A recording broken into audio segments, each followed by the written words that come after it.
"I'll take the chained one," that's what the pregnant woman said, in front of the whole town, while that giant mountain man sat in a cage with iron shackles biting into his wrists, and not a soul daring to get near him. Folks thought she was mad. No one knew why a widow, belly full with child, would claim the man everyone feared. But she wasn't there for his fists. She was there for his promise. Behind her calm voice was a secret that could bring the railroad to its knees. A ledger full of stolen water, broken treaties, and names that should never be spoken aloud. But when chains come off, people get scared. The kind of scared that makes men reach for rifles and judges hide behind curtains. By sundown, the town will have to decide, will they follow the men with the guns, or the woman with nothing left but truth? Every time I see your comments, I'm reminded how stories connect us across distances, backgrounds, and hearts. If values like respect, courage, and compassion still guide you, then you're part of this story too. The sun beat down mercilessly on the dusty yard beside Thompson's livestock barn in Dry Creek. Waves of heat rippled off the iron cage that stood as an ugly centerpiece to the afternoon's proceedings. Inside, a massive figure hunched on his knees, thick chains binding his wrists and ankles. Angry welts showed where the metal had rubbed his skin raw. Gideon Cross kept his eyes downcast, his scarred face revealing nothing as the auctioneer strutted before the gathering crowd. Sweat darkened the giant's threadbare shirt, but he remained still as stone while townsfolk pressed closer, their faces twisted with a mixture of fear and fascination. "Step right up, folks." The railroad's hired auctioneer, a weaselly man in a striped vest, tapped the cage bars with his wooden gavel. "Feast your eyes on the savage killer himself. 6 feet 5 inches of pure mountain wildness." He paused for effect. "But properly chained now, thanks to our benefactors at the railroad company." A few nervous titters rose from the crowd. Someone spat, the glob landing near Gideon's bare feet. "Who'll start the bidding? Railroad's offering this fine specimen for work detail." The auctioneer's voice dripped with false cheer. "Think of the stories you'll tell, being the one who owned the infamous Gideon Cross." The crowd shifted uneasily. Mothers pulled their children closer. Men fingered their gun belts, eyeing the silent prisoner. "I'll take the chained one." The clear voice cut through the murmurs like a knife. The crowd parted, revealing a woman standing straight and proud despite her advanced pregnancy. Clara May Harper's green eyes blazed as she stepped forward, one hand resting protectively over her swollen belly. "Well now, Ms. Harper." The auctioneer's smile turned cold. "This here's no place for a lady in your delicate condition. Surely you don't mean—" "I mean exactly what I said." Clara's boots scraped against packed dirt as she approached the cage. "And this auction is illegal." Whispers erupted through the crowd. The auctioneer's face reddened. "Now see here." "No, you see here." Clara withdrew a folded paper from her skirt pocket. The official seal of the Territorial Circuit Court caught the sunlight. Judge Rawlins's release warrant, signed and dated yesterday. For the first time, Gideon lifted his head. His dark eyes met Clara's for a brief moment before returning to study the ground. The mayor shouldered his way through the crowd, snatching the warrant from Clara's outstretched hand. His lips moved as he read, face growing stonier with each line. "This document states that Gideon Cross was falsely imprisoned," Clara's voice carried to every ear in the suddenly silent yard. "The railroad has no authority to auction him or any other person as property." "Lies," the auctioneer jabbed a finger at her. "This man's a killer. Everyone knows what the railroad wants them to know." Clara's words cracked like summer lightning. "The warrant stands. Release him." The mayor cleared his throat, tugging at his wilting collar. "She's right about the warrant." He gestured to the sheriff. "Get those chains off him." The key's rattle seemed unnaturally loud in the tense silence. One by one, the heavy chains fell away. Gideon slowly rose to his full height, making several onlookers step back despite the cage bars still between them. Clara approached the cage door as it creaked open. She leaned close, her whispered words meant for Gideon alone. "I need you to protect my son when I'm gone." Something flickered in the big man's eyes. Surprise, perhaps, or pain. He gave a slight nod, the movement barely perceptible. The crowd drew back as Gideon ducked through the cage door. His bare feet left distinctive prints in the dust, the ghost marks of chains still visible in his stumbling gait. He fell into step behind Clara as she turned away from the dispersing crowd. No one spoke as the unlikely pair made their way down the street.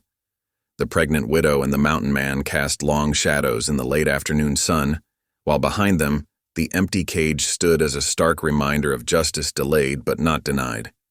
Each of Gideon's footprints told its own story in the dust, the marks of his imprisonment slowly fading with each step toward freedom. Yet the weight of Clara's whispered request seemed to hang in the air between them, heavier than any chains he'd worn. Clara's boots kicked up small clouds of dust as she led Gideon through the twisting alleys of Dry Creek's outskirts. The late afternoon sun cast long shadows across weathered building faces, while curious eyes peered from behind dusty windows and sagging porches. "Look at that widow Harper," a woman's voice carried from a nearby stoop, "leading that wild man around like some kind of pet bear." Clara kept her chin high, though her hand trembled slightly as she adjusted her shawl.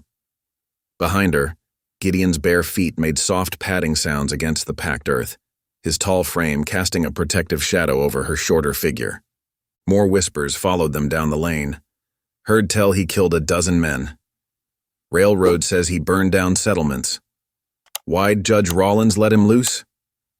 Clara's rented wagon waited at the edge of town, a sturdy mule dozing between the traces.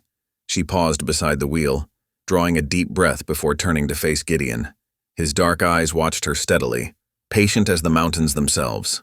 "There's something you need to see," Clara said softly, glancing around to ensure they were alone. She reached beneath the wagon seat, fingers finding a loose board. With practiced care, she extracted a leather-bound book, its pages thick with detailed drawings and cramped writing. "This ledger belonged to my husband Thomas." Her voice caught slightly. "He was a railroad engineer. The company trusted him to survey water routes for the new track laying." Gideon's scarred hands remained at his sides, but his gaze fixed on the book with sudden intensity. He discovered they were stealing water. Clara's words came faster now, urgent. Diverting entire streams from tribal lands, damming springs that belonged to the Comanche by treaty. Thomas recorded everything: dates, locations, signatures of who ordered it. When he threatened to report it, she swallowed hard. There was an accident. A brake failed on his inspection car. The big man's jaw tightened, but he remained silent. "I'm carrying his child," Clara touched her swollen belly, "and I aim to see justice done. Judge Rollins is holding court in San Pablo for 3 more days. If I can get this ledger to him." She met Gideon's eyes. "That's why I need protection. Railroad men have been watching my house. They know I have proof of their crimes." Dusk was settling over the prairie now, painting the clouds in deep purple and gold. A cool breeze stirred Clara's skirts as she tried to hoist herself into the wagon. Her pregnancy made the simple movement awkward, and she gasped as her foot slipped on the step. Before she could fall, massive hands gripped her waist. Gideon lifted her as gently as if she were made of spun glass, settling her carefully onto the wooden seat. Without a word, he tucked the ledger securely beneath the loose board, then moved to check the mule's harness. Clara watched him work, noting how his big fingers moved with surprising delicacy as he adjusted buckles and knots. "The railroad said you were a killer," she said quietly. "But I remember when you refused to burn out that village 2 years ago. A killer wouldn't have done that." Gideon's hands stilled for a moment on the reins. Then he climbed up beside her, gathering the leather straps with careful precision. Night was falling in earnest now, the first stars pricking through the darkening sky. The wagon wheels creaked as they started down the moonlit trail, heading west toward San Pablo. Clara pulled her shawl tighter against the evening chill, while beside her Gideon's solid presence offered silent reassurance. The soft sounds of their passage, the mule's steady hoofbeats, the gentle groan of wood and leather, echoed across the empty prairie. Behind them, the lights of Dry Creek grew smaller and dimmer, until only darkness and the vast scatter of stars remained. Clara felt the weight of the hidden ledger beneath her seat, as heavy as the child she carried. She had chosen her path, just as Thomas had chosen his. Now, with this quiet giant beside her, She could only pray they would find justice at the end of their journey. The wagon rolled onward through the gathering night, its wheels leaving twin tracks in the silver-washed dust. A coyote called in the distance, its lonely cry carrying across the wind-touched grass, while overhead the moon cast just enough light to mark their way forward. The first rays of dawn painted the sky in gentle pinks and golds as the wagon wound its way through Mesquite Pass. The narrow trail forced them to move slowly, with thorny brush scraping against the wagon's wooden sides. Clara's head nodded, her exhaustion finally winning out after the long night's journey.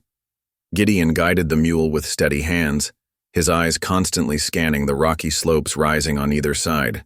The rhythmic creak of wheels and gentle sway of the wagon lulled Clara deeper into sleep. Her hands, still protectively curved over her swollen belly, relaxed in her lap.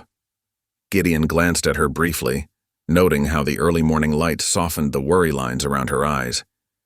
The mule's sudden snort jerked Clara awake. Ahead, a massive oak lay across the trail, its fresh splinters gleaming white in the dawn light. Before Gideon could turn the wagon, 3 figures emerged from behind the rocks. Clara's breath caught as she recognized Luther Kane's tall form, his railroad enforcer's badge glinting on his vest. 2 hired guns flanked him, rifles ready. "Well now," Kane drawled, removing his hat with mock politeness, "if it ain't the widow Harper and her pet brute." His boot heels clicked against stone as he approached. "Mighty dangerous country for a lady in your condition to be traveling." Clara's fingers clenched in her skirts.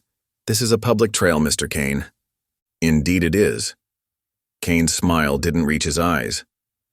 "And as a concerned citizen, I feel obligated to offer assistance. That ledger you're carrying, hand it over, and we'll ensure you reach town safely." Gideon rose slowly from the wagon seat, his massive frame unfolding like a mountain shadow. Though unarmed, his presence made Kane's hired men shift uneasily, their rifle barrels wavering. "Now see here," Kane's voice hardened. "Your savage friend there makes any sudden moves, my boys will—" Clara doubled over with a sharp cry, clutching her middle. "The baby," she gasped. "Oh Lord, not now." Kane's attention snapped to Clara, uncertainty crossing his face. In that instant, Gideon moved, his huge hands wrapped around a weathered fence post beside the trail, ripping it from the earth with a shower of dirt. The hired guns swung their rifles toward him, but too late. "Shoot him!" Kane bellowed, stumbling backward. Gideon swung the post like a club, sending one gunman sprawling. The second man's shot went wild as Clara screamed again, this time steering the startled mule directly toward Kane. The wagon lurched forward, forcing the railroad man to dive aside. "The cattle track!" Clara pointed to a narrow path breaking away through the brush. Gideon vaulted onto the wagon as she snapped the reins, and they crashed through the thorny mesquite onto the steep trail. Angry shouts and a few more scattered shots followed them, but the twisting path quickly carried them out of sight into the foothills. They rode hard for nearly an hour, the mule lathered and breathing heavily. Clara kept glancing over her shoulder, but no pursuit appeared on the trail behind them. Finally, a sharp crack from beneath the wagon forced them to stop. The right wheel had split, its wooden spokes threatening to collapse entirely. "There's an old line shack just ahead." Clara pointed to a weathered structure nestled against the hillside. "We can hide there until dark." Gideon helped her down from the wagon, then led the exhausted mule into what remained of a lean-to beside the shack. Inside, dust covered everything, but the roof was sound. Clara sank onto an overturned crate while Gideon examined the broken wheel. "Some planks in the corner there," she said, pulling a small cloth bag from her pocket. "And here, I packed dried apples, knowing we might need to lay low at some point." They shared the wrinkled fruit in companionable silence while Gideon worked on the wheel. His huge hands proved surprisingly skilled at fitting the old planks into place, reinforcing the cracked spokes. Clara watched him work, remembering how those same hands had wielded the fence post with such fury to protect her. "Thank you," she said softly, "for back there. With Kane." Gideon paused in his work, meeting her eyes briefly before nodding once. The simple gesture carried more meaning than words could have expressed. Outside, the morning sun climbed higher, baking the rocky hills. Clara felt the baby move and smiled, knowing her earlier performance had fooled Kane completely. They would rest here until nightfall, then continue their journey to San Pablo under cover of darkness. For now they were safe, thanks to a man the town had called savage, but who had proven himself more honorable than any railroad enforcer's badge. Night crept over the line shack like a heavy blanket, bringing with it a bone-deep chill. Clara wrapped her shawl tighter, watching Gideon's silhouette as he patrolled near the windows. The meager fire in the hearth cast dancing shadows on the rough-hewn walls, barely holding back the darkness. "You should rest," Gideon's low voice rumbled through the quiet. His massive frame blocked the window briefly as he passed.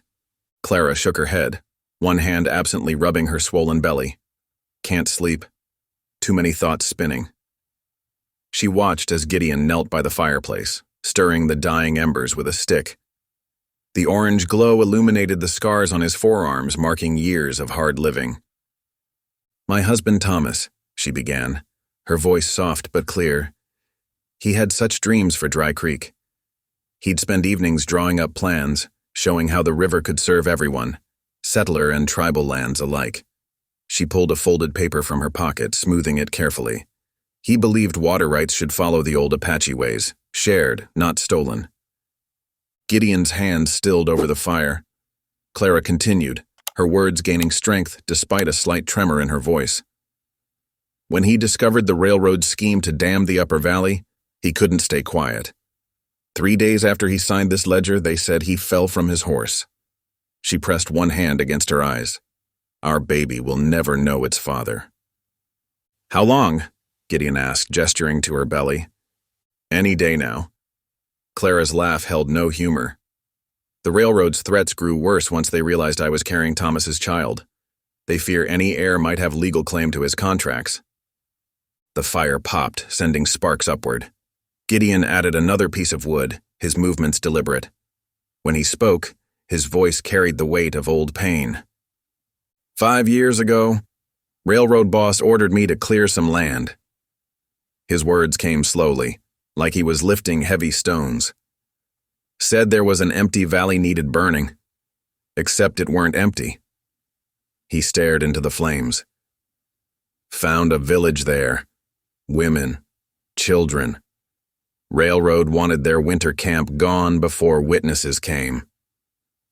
Clara leaned forward, barely breathing. Gideon continued. "I refused. Warned the people instead. Railroad branded me traitor, put a price on my head." His massive shoulders tensed. "Been running since." "You chose mercy," Clara said softly. "Chose right." Gideon's eyes met hers across the firelight. "Same as your Thomas." Clara felt tears threatening. Here they sat, two outcasts, a pregnant widow and a branded traitor, united by their refusal to ignore injustice.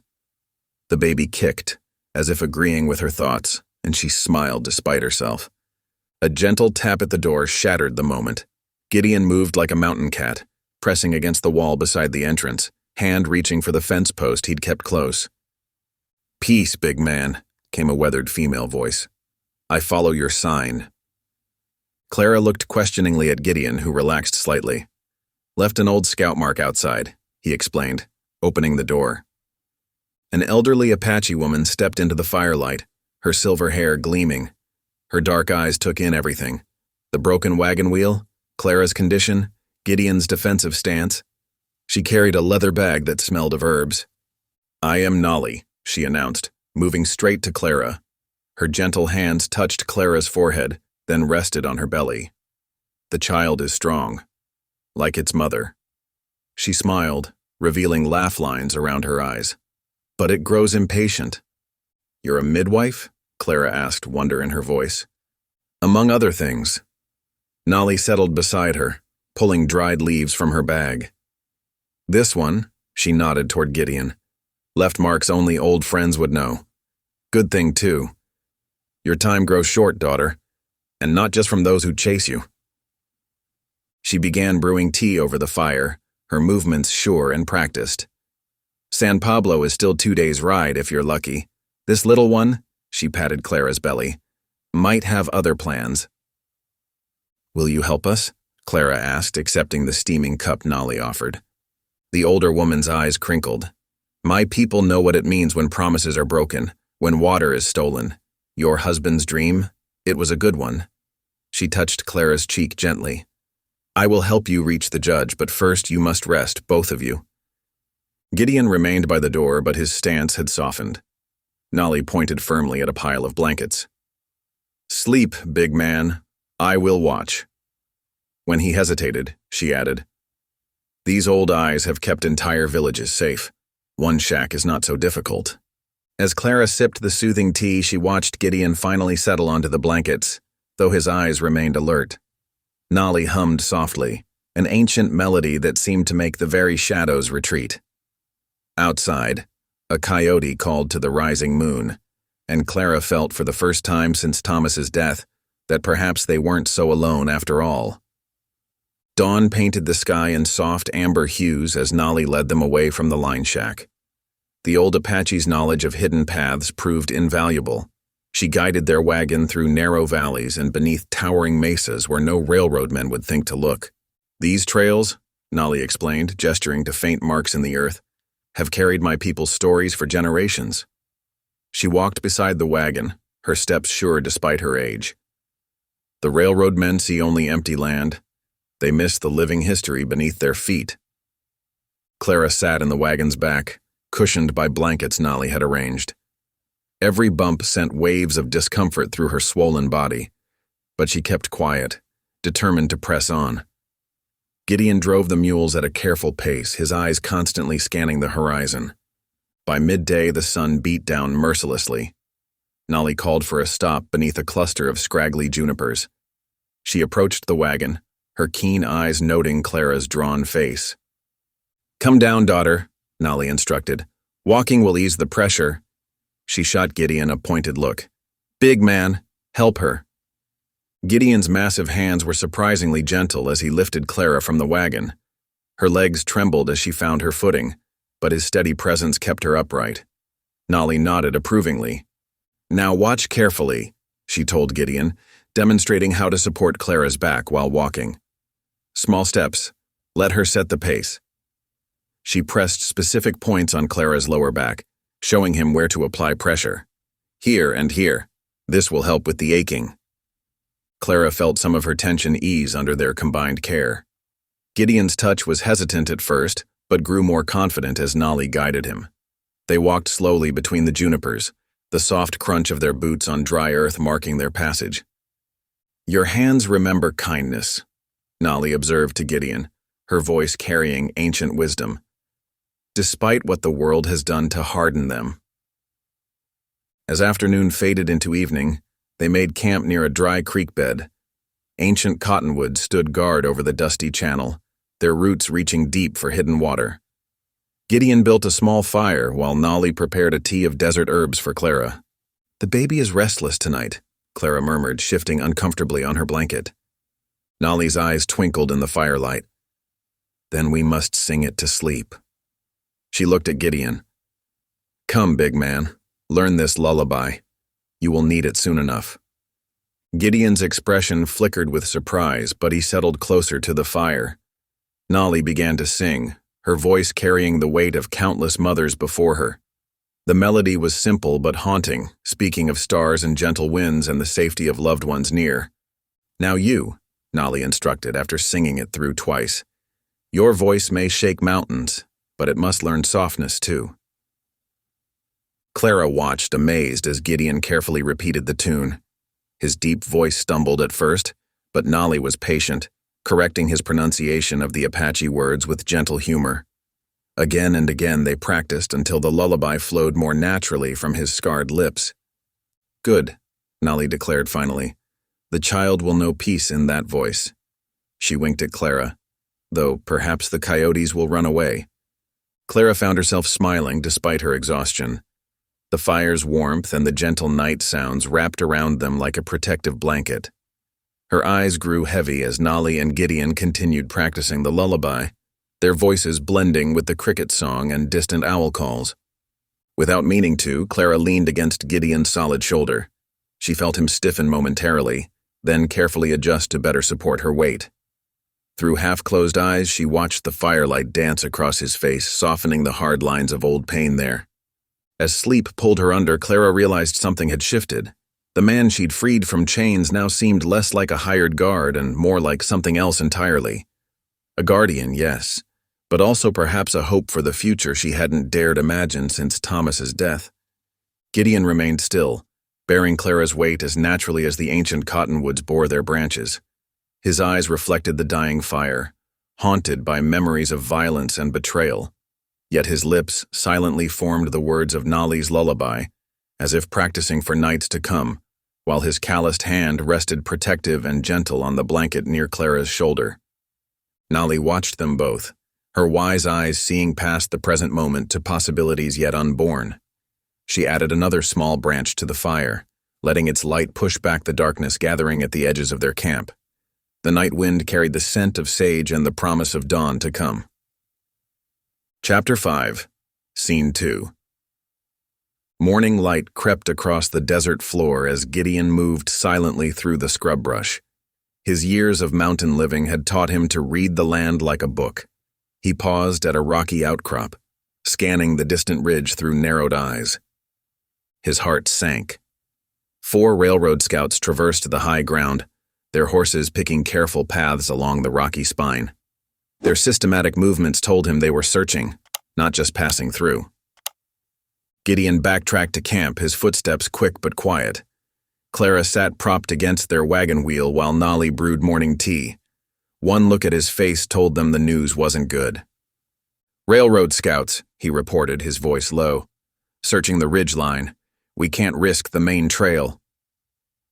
Clara's hand moved protectively to her swollen belly. "We're too close to give up now." Nali stirred her tea thoughtfully. "I know a place," she said.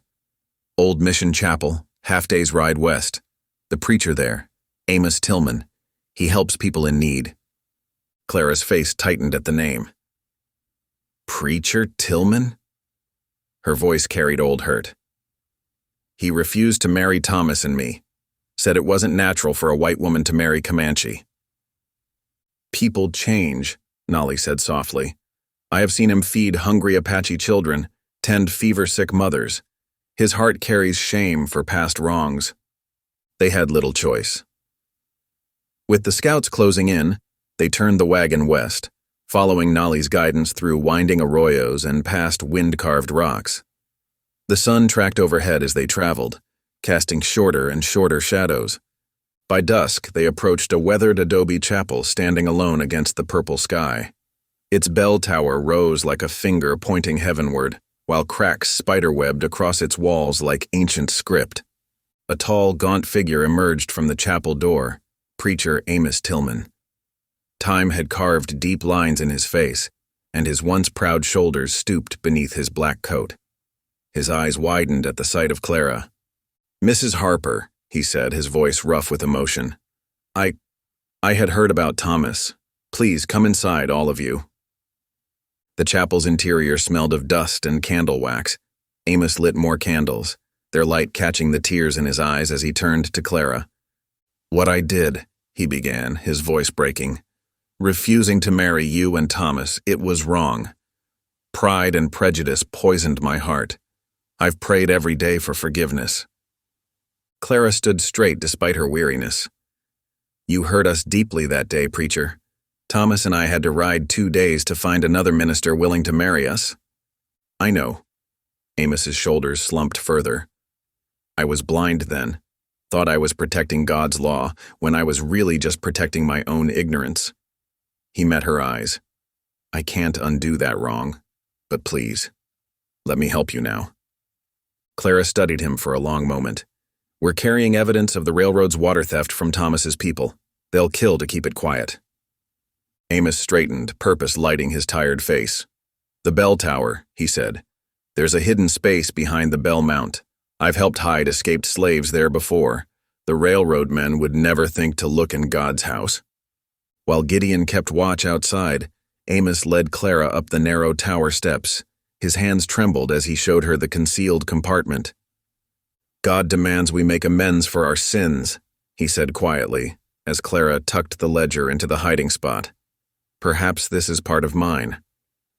They descended to find Nolly preparing a simple meal of corn cakes and dried fruit. The old chapel's walls seemed to hold them in a pocket of peace, if only temporarily. That night, Clara woke with a gasp, her hands clutching her belly.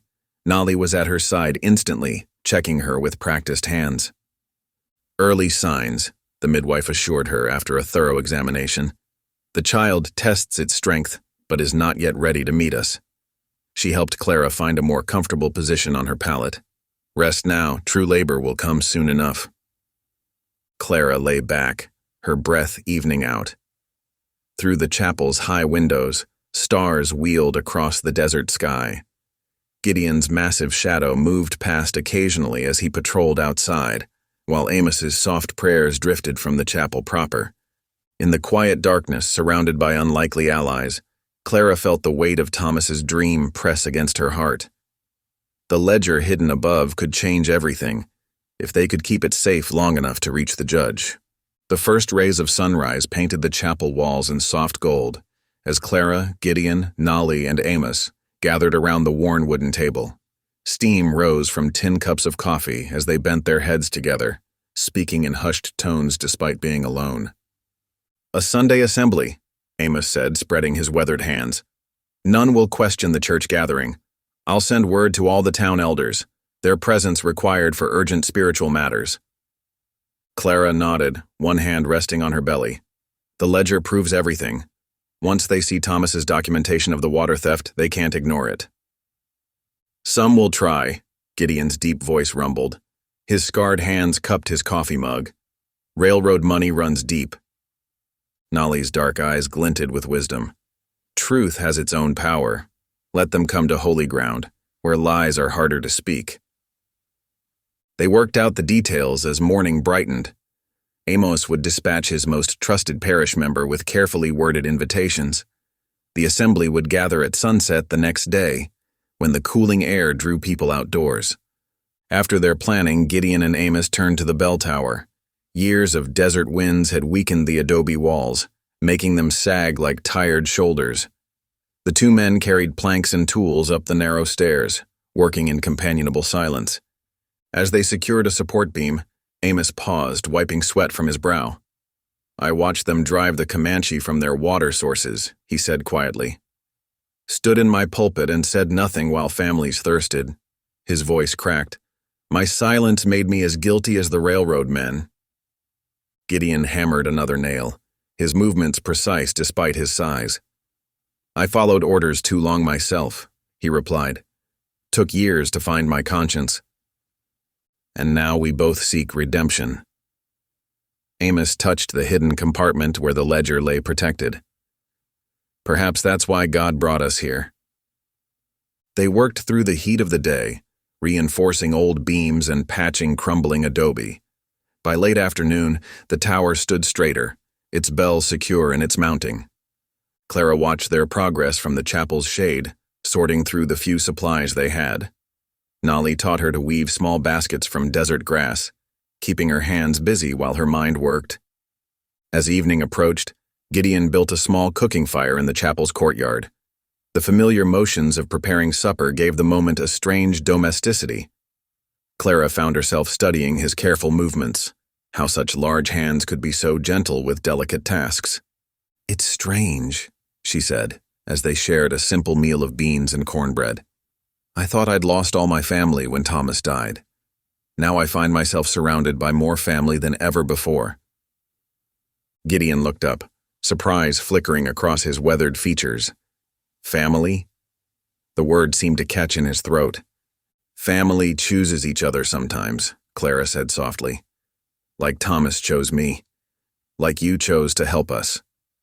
She glanced toward where Nolly and Amos chatted by the cooking fire. "Like they chose to stand with us." A rare smile touched Gideon's face, softening his scars. Before he could respond, Amos stood and moved toward the bell tower steps. "Time to announce tomorrow's assembly," he said, his voice steady with purpose. The bell's first toll rolled across the desert like thunder, calling out to all who could hear.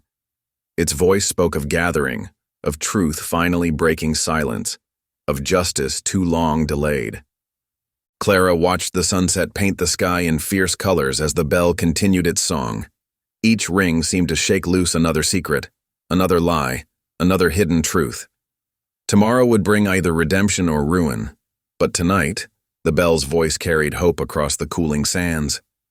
The chapel's old wooden pews creaked under the weight of Dry Creek's finest citizens.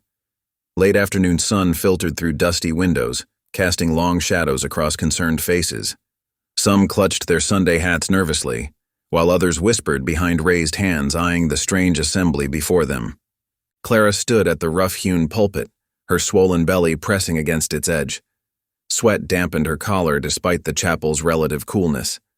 The ledger lay before her, its pages worn but clear, each number and signature stark against the yellowed paper.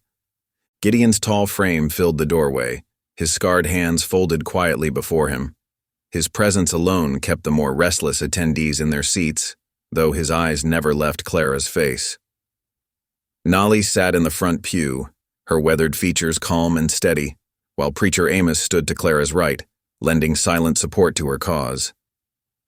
"I thank you all for coming," Clara began, her voice stronger than she felt. "What I'm about to read comes from my late husband's hand.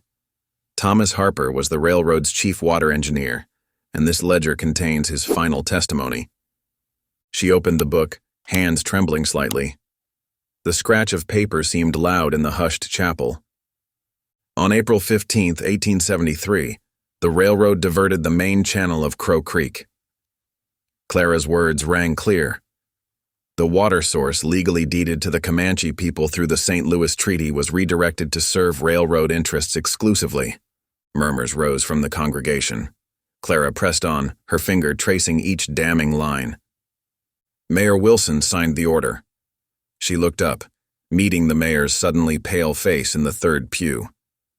Along with Railroad Commissioner Burke and Watermaster Stanley, the document shows payments of $300 each to ensure their cooperation. "That's slander!" Watermaster Stanley shot to his feet, his face mottled red. Gideon shifted slightly, the floorboards groaning beneath his weight. Stanley slowly sat back down. The diverted water was then sold back to farmers at triple the previous rates. Clara turned another page. Profits were split between railroad executives and local officials. Meanwhile, the Comanche settlement at Three Rivers was left with nothing but dust. Gasps echoed through the chapel. Judge Peterson's wife pressed a handkerchief to her mouth. The banker's son stared at his father, who couldn't meet his eyes.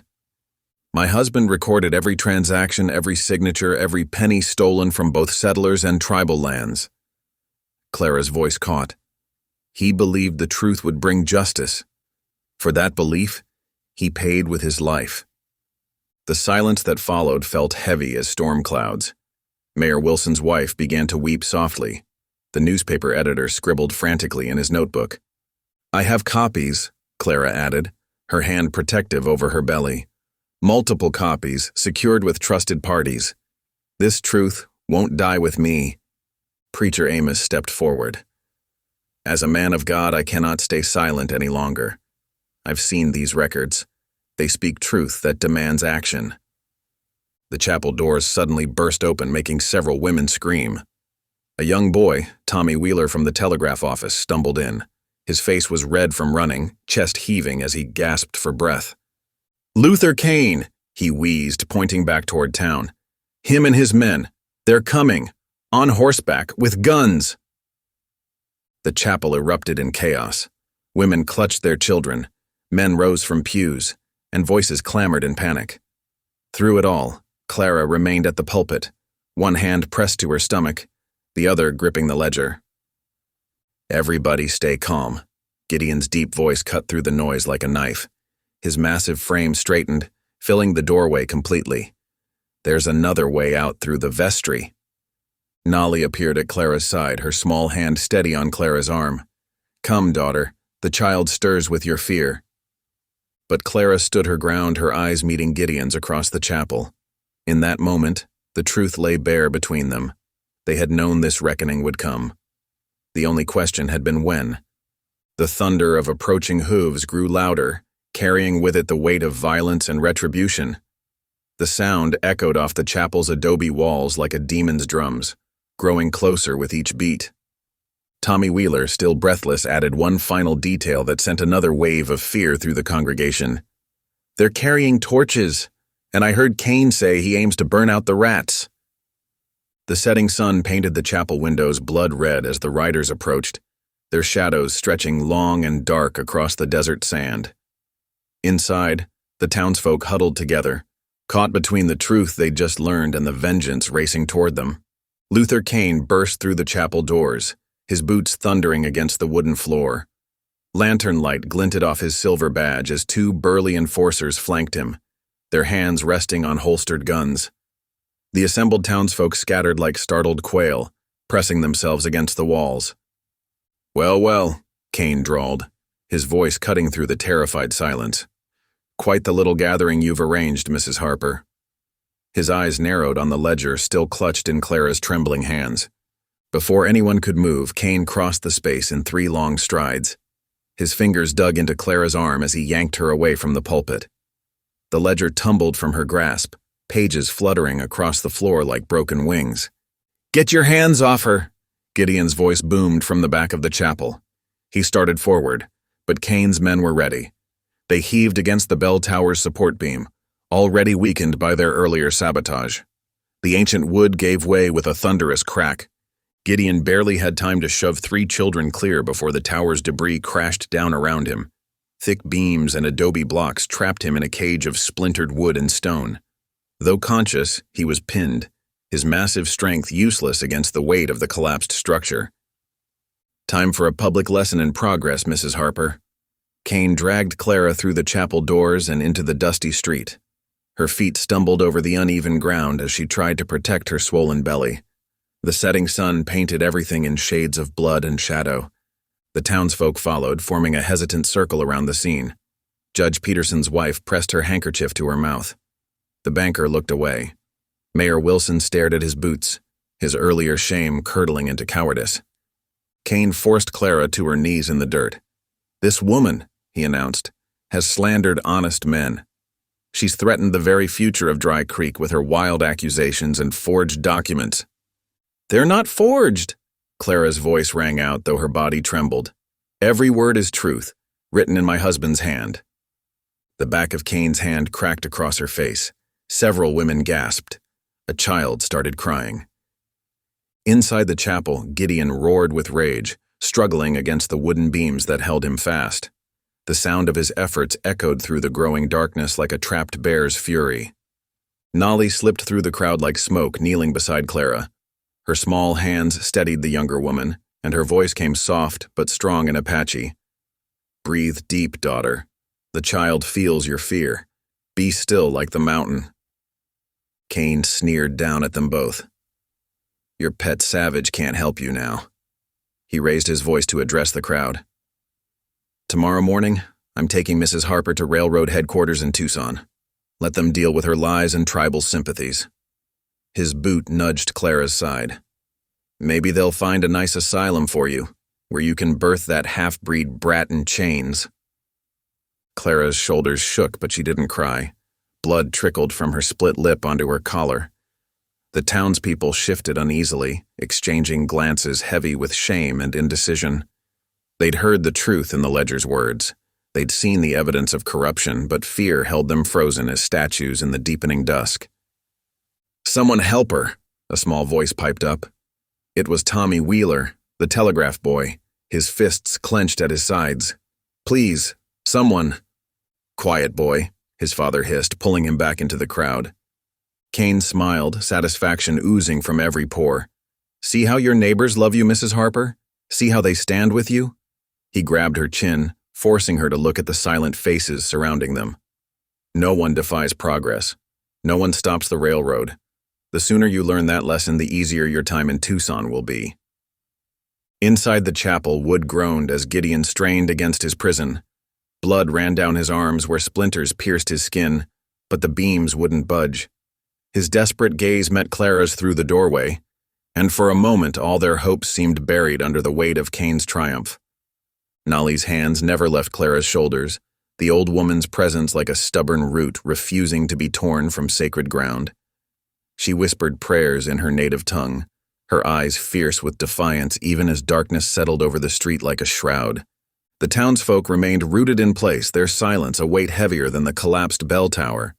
They watched as Cain's men bound Clara's hands with rough rope, as though she were a common criminal instead of a widow carrying truth and new life within her. The last rays of sun disappeared behind the chapel's broken walls, leaving them all in shadows of their own making. Clara knelt in the dirt, her face bruised but her spine straight as a pine tree. Even in defeat, dignity cloaked her like a queen's mantle. But inside, her heart pounded with fear, not for herself, but for the child stirring beneath her heart, and for the dreams of justice that seemed to be crumbling like the chapel's ruined tower. A hush fell over the crowd as footsteps echoed against the chapel's wooden steps. Preacher Amos emerged, his weathered face lined with resolve. He walked slowly but steadily toward Cain and Clara, each step deliberate as a hammer striking an anvil. "That's far enough, preacher," Cain warned, his hand sliding to his gun belt. But Amos kept walking until he stood between Clara and Cain. His voice, though soft, carried across the silent street. "I've been quiet too long, Luther Cain. My silence has been a sin heavier than any I've preached against." Cain's lip curled. "Step aside, old man. This doesn't concern you." "It concerns us all." Amos turned to face the townspeople, his shoulders straight despite his years. 20 years ago, I refused to marry Clara to her husband because he was Comanche. I wrapped my prejudice in scripture and called it God's will. His voice cracked. I watched good people turn away when the railroad started damming the springs. I said nothing when tribal children went thirsty. Inside the chapel, Gideon strained against the fallen beams. Blood trickled down his arms, but determination burned in his eyes. Wood creaked and splintered under his relentless pressure. Amos continued, his voice growing stronger. "I've carried that shame like stones in my pockets, but today I stand with Clara May Harper. Her husband's ledger speaks truth, every word of it." Murmurs rippled through the crowd. Mrs. Peterson lowered her handkerchief, her eyes wide. The banker shifted his feet in the dust. "You're a doddering old fool," Cain snarled. He shoved Amos roughly aside, sending the preacher stumbling. "Your confession changes nothing." A thunderous crash echoed from the chapel. Gideon emerged through the doorway, limping but upright. Splinters and dust covered his massive frame. Blood darkened his shirt where the beams had torn his skin. His presence filled the street like an approaching storm. "Look at yourselves," Gideon's deep voice rolled across the gathered townspeople. "Standing silent while a pregnant widow bleeds in the dirt. Your own children drink stolen water while tribal wells run dry." Cain's men exchanged uncertain glances. One of them took a half-step back. "My Johnny had fever last summer," Sarah Miller spoke up from the crowd. "The creek by our farm was barely a trickle. Had to walk 3 miles to find clean water." Other voices joined in, hesitant at first, then growing bolder. "Railroad promised to dig us new wells. Where's that water going, if not to our farms? My grandson's getting sick from drinking muddy water." Cain's face reddened. "Shut your mouths. This woman's filling your heads with lies. The railroad brings progress." "Progress built on theft isn't progress," Gideon said, his quiet words cutting through Cain's bluster. "It's just greed wearing a fancy hat." More townsfolk stepped forward, closing the circle. Cain's remaining enforcer glanced nervously at the growing crowd, then turned and hurried away into the gathering darkness. Nolly helped Clara to her feet, supporting her gently. The old midwife's eyes gleamed with fierce pride as she watched the town's fear giving way to something stronger. "You're all making a terrible mistake," Cain warned, but his voice had lost its edge of authority. His hand trembled slightly on his gun belt as he looked at the faces surrounding him, faces no longer cowed by his badge or his threats. Amos stepped forward again, this time joined by Gideon's towering presence. The preacher's voice rang out clear and steady. "The only mistake was letting fear silence our conscience for so long. But God gives us chances to make things right." He turned to the crowd. "Who here stands with Clara May Harper and the truth in that ledger?" One by one, hands raised. First Tommy Wheeler and his father, then Mrs. Peterson, the banker, Sarah Miller and her husband, more and more, until most of the town stood declared. Kane looked around wildly, his authority crumbling like sand in a desert wind, his face twisted with rage and disbelief as he watched his power slip away, stripped bare by one woman's courage and an old preacher's confession. The tension in the street grew thick as summer lightning. Kane's fingers tightened on his gun belt, his eyes darting between Clara, Gideon, and the hostile faces of the townspeople. The moment balanced on a knife's edge, waiting to see if violence would be his final answer to defiance. Clara May Harper drew herself up, one hand pressed against her swollen belly, the other gripping Nolly's supportive arm. Though her dress was dirt-stained and her face bruised, dignity radiated from her like lamplight through darkness. The evening wind caught her loose hair, making it dance like wheat in autumn. "My neighbors," she called out, her voice clear despite her weariness, "look at what fear has made of us. Look how it's chained us tighter than any iron that bound Gideon Cross." The townsfolk shifted, their faces illuminated by the chapel's lantern light. Many couldn't meet her gaze, shame coloring their features as they recalled their silence at the livestock auction. "I stood alone that day," Clara continued, gesturing toward Gideon, "but I wasn't standing just for him. I was standing for every person who's been chained by greed and prejudice." Her voice grew stronger. "If standing with the chained ones is treason, I'll wear those chains gladly." Sarah Miller stepped forward first, her worn boots scraping in the dust. "You ain't alone anymore, Clara May." She positioned herself beside the pregnant widow, chin raised high. Tommy Wheeler and his father moved next, followed by the baker's wife and her 2 grown sons. One by one, townspeople stepped forward, forming a protective circle around Clara. Their boots scraped against packed earth, a sound like destiny shifting course. Kane's face twisted as he watched his control dissolving. "This is sedition," he spat. "You're all breaking federal law. I'll return with marshals. Every one of you will lose your land." "Federal law?" Gideon's deep voice rumbled as he limped forward. Blood still trickled from his wounds, but his eyes burned with purpose. "The same law that guarantees settlement rights? The same law that protects water access for homesteaders?" He moved to stand beside Clara, his massive frame casting a long shadow in the fading light. "I challenge your authority here and now, Kane. Under Frontier Code, I demand a fair hearing before Judge Rollins." Preacher Amos nodded vigorously. "Judge Rollins will be at the county seat tomorrow. He's a fair man. Let him review Clara's ledger and hear testimony." "You dare quote law to me?" Kane's hand trembled on his gun belt. "You're nothing but a savage who refused orders, a traitor to progress." "Progress?" Clara's voice cut through his bluster like a blade. "True progress doesn't need lies to stand tall. It doesn't need threats to flow like water." She gestured to the gathered townspeople. "Look around you, Mr. Kane. These good people have found their courage. They're ready to speak truth before Judge Rollins." More voices joined in, gaining strength. "I'll testify about the dried-up wells. My brother-in-law worked them railroad crews. He'll speak on what he saw. The tribal council's been asking for a fair hearing for months." Kane's remaining man had long since melted away into the shadows. The railroad enforcer stood alone now, his authority stripped bare by nothing more than truth and conscience. "This isn't over," Kane snarled, backing away. "When I return with the marshals, you'll all regret this night." He turned and strode toward his horse, his boots kicking up angry puffs of dust. Clara swayed slightly and Gideon steadied her with a gentle hand. The townspeople pressed closer, offering support. Mrs. Peterson brought a cup of water. Tommy Wheeler's father offered his coat against the evening chill. "You did it, Clara," Nolly whispered, squeezing her arm. "You woke their hearts."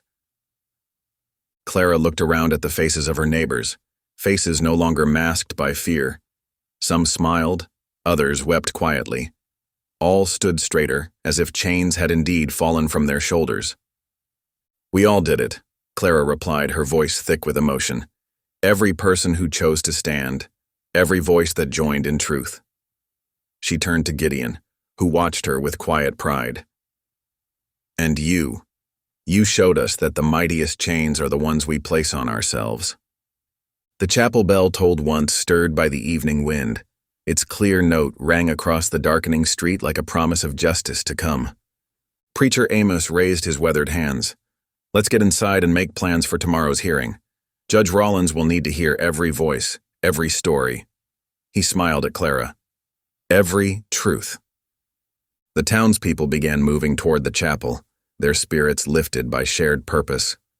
Clara started to follow, but paused, looking up at Gideon.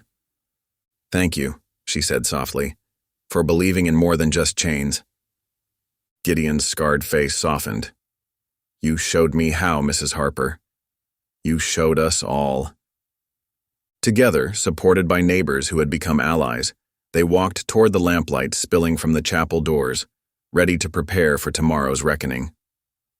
The town elders gathered in the chapel's front pews as dusk settled over Dry Creek. Lamplight cast long shadows across weathered faces as Mayor Thompson, his usual bluster replaced by quiet resolve, stood to address Luther Kane. "Until Judge Rollins reviews this matter, you'll stand down, Kane. That's not a request. It's how it's going to be." The mayor's voice carried the weight of newfound authority. Deacon Willis, his silver hair gleaming in the lamplight, nodded firmly. "We've sent riders to fetch the judge. He'll be here by tomorrow noon." Kane's fingers drummed against his gun belt, his face twisted with barely contained fury. His gaze swept the chapel, noting how the townsfolk had positioned themselves between him and Clara. Even the shopkeepers who'd once cowered at his approach now met his stare with steady eyes. "You're all making a grave mistake," Kane growled, but the threat in his voice rang hollow against the united front before him.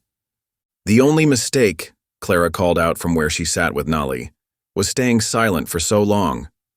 Preacher Amos stepped forward, his Bible clutched to his chest. "Mr. Kane, this is God's house. We'll have no more threats here. The town council has spoken." Kane's boots scraped against the wooden floor as he backed toward the door. "When I return..." "You'll return with proper authority," Mayor Thompson cut in, "or not at all." The heavy chapel door slammed behind Kane's retreating form. Through the windows, they watched him mount his horse and gallop away, a dark figure against the purple evening sky. As night settled fully over Dry Creek, more townspeople filtered into the chapel. They brought blankets, food, and fresh water. Women set up a circle of chairs, sharing quiet conversation and determined looks. Men took turns standing watch outside, their rifles ready but lowered. Sarah Miller organized a group to sing hymns, their voices rising in harmony through the chapel's time-worn rafters. The music wrapped around them like a warm shawl, strengthening their resolve. Clara sat in a cushioned chair near the altar, watching the community come together. Her hands rested on her rounded belly, her face tightening occasionally with early labor pains. Gideon hadn't left her side since Kane's departure, despite the bruises darkening on his face and the way he favored his right leg. "You should rest that leg," Clara murmured, touching his arm gently. Gideon shook his head, his voice low and steady. "I'm right where I need to be." A sharper contraction gripped Clara, making her gasp. Nolly, who had been watching closely, moved forward with practiced grace. "It's time," the Apache midwife announced, her weathered hands already checking Clara's forehead for fever. "The little one won't wait for judges or railroad men." The women of the town sprang into action. They helped Nolly transform the chapel's back room into a birthing space, laying down clean quilts and setting up basins of water. Lanterns were lit, casting a warm glow over the simple space. "Gideon!" Clara gripped his hand as another contraction washed over her. "I'm scared." The mountain man knelt beside her chair, his massive frame somehow gentle in its strength. "I'm not leaving you, Clara May. Not now. Not ever." Nolly directed two women to help Clara walk slowly to the back room. Each step was measured, punctuated by Clara's deep breathing. Gideon supported her other side, his presence steady as stone. In the main chapel, the vigil continued. Preacher Amos led prayers while others kept watch. They were no longer just. Thunder rattled the chapel windows as Clara gripped the edges of the makeshift birthing bed. Rain drummed against the roof, matching the rhythm of her labored breathing. Nolly moved with quiet efficiency, her experienced hands preparing clean linens and herbs while whispering ancient words of strength. "You're doing well, sister," Nolly murmured, patting Clara's forehead with a cool cloth. "The storm brings good medicine. It cleanses the earth for new life."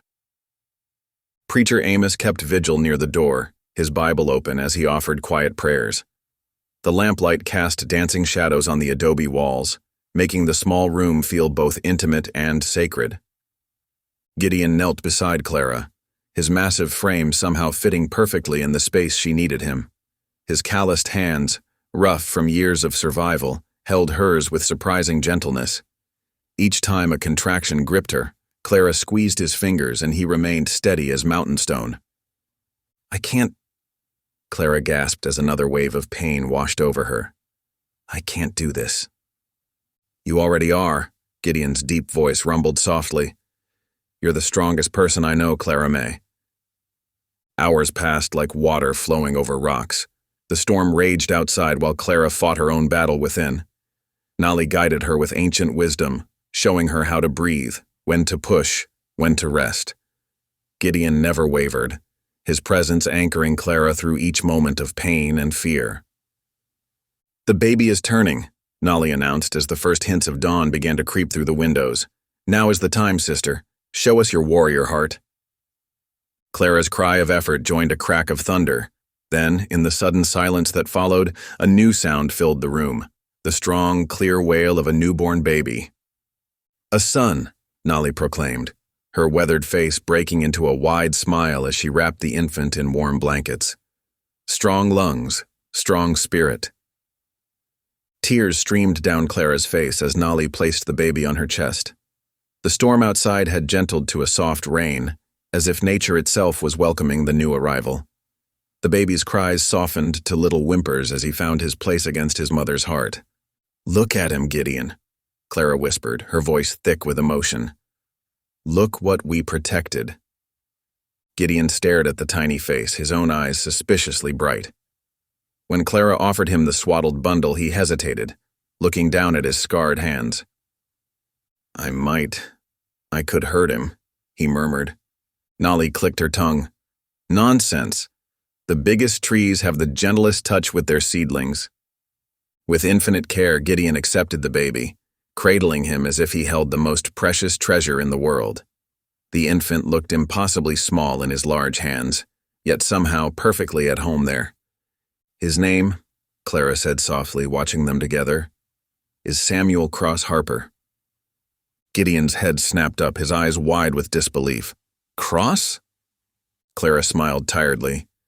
"A good name, from a good man who chose to stand against injustice, a legacy worth passing on." The mountain man looked back at the baby, at Samuel, with wonder and something like fear in his expression. His thumb gently stroked the infant's cheek as emotions warred across his face. Unworthiness, honor, and a fierce protectiveness that transformed his entire bearing.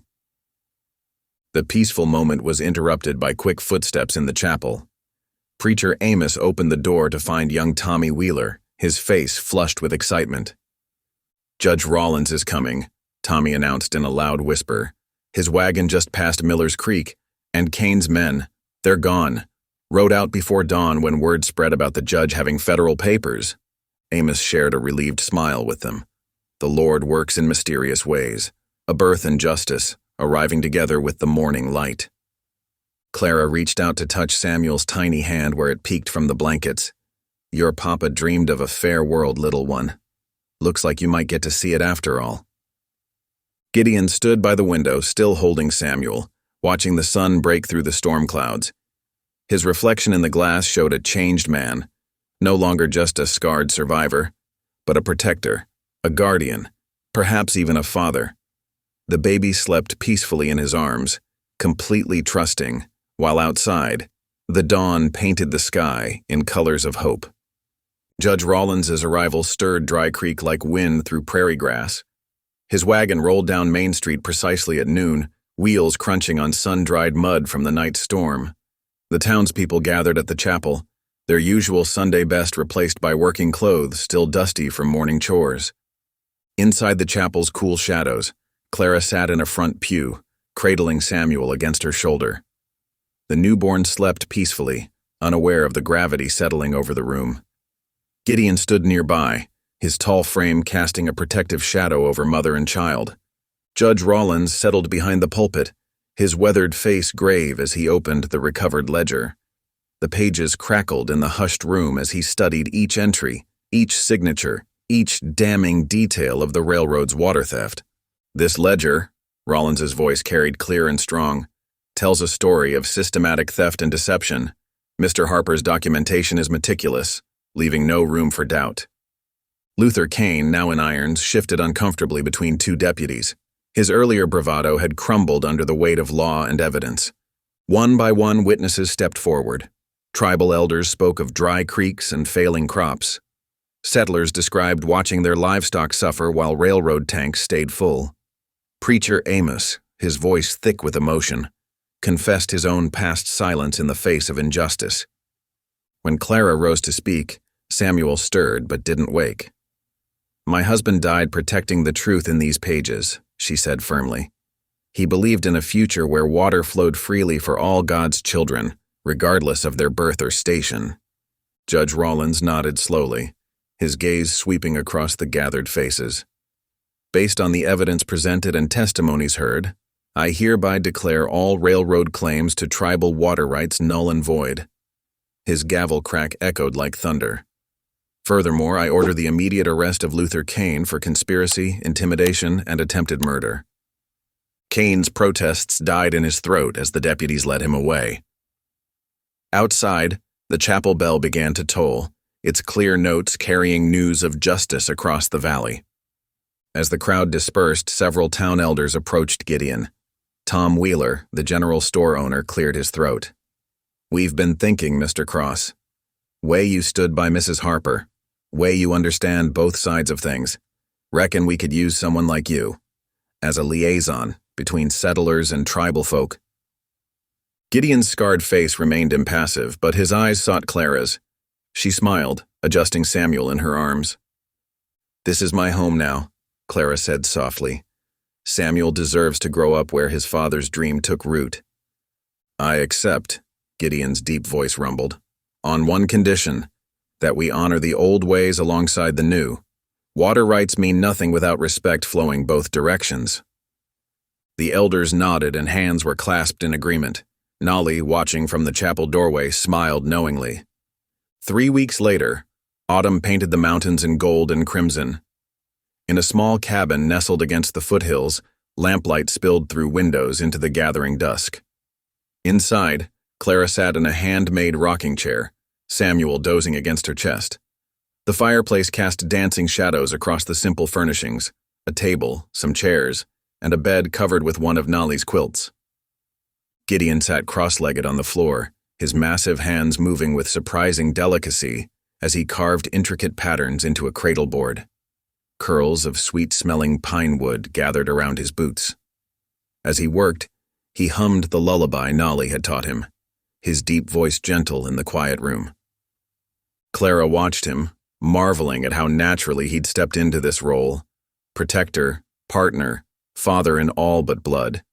The man who'd been chained like an animal, now shaped wood into cradles, turned water rights meetings into bridges between peoples, and sang ancient songs to a sleeping baby. "You've got a gift for that," she murmured, nodding toward the cradleboard. Gideon's hands stilled. "Learned from watching the tribal craftsmen. They say every cut should be made with prayer in your heart." He traced one of the flowing patterns. "This one's for protection, this for wisdom, this for love." Samuel stirred, making small snuffling sounds. Clara adjusted him gently, her wedding ring catching the firelight. It now shared her finger with a simple silver band, a promise exchanged before Preacher Amos just yesterday, witnessed by Nolly and half the town. Outside, a coyote called to the rising moon. Inside, the fire crackled. Samuel breathed softly, and two people who'd found family in the midst of struggle shared a quiet smile, their future stretching before them like an open trail, free of chains at last. Thank you for listening. Stories connect us in the most unexpected ways. If you felt that spark today, make sure you're subscribed. I share a new one daily, and the next might change your day.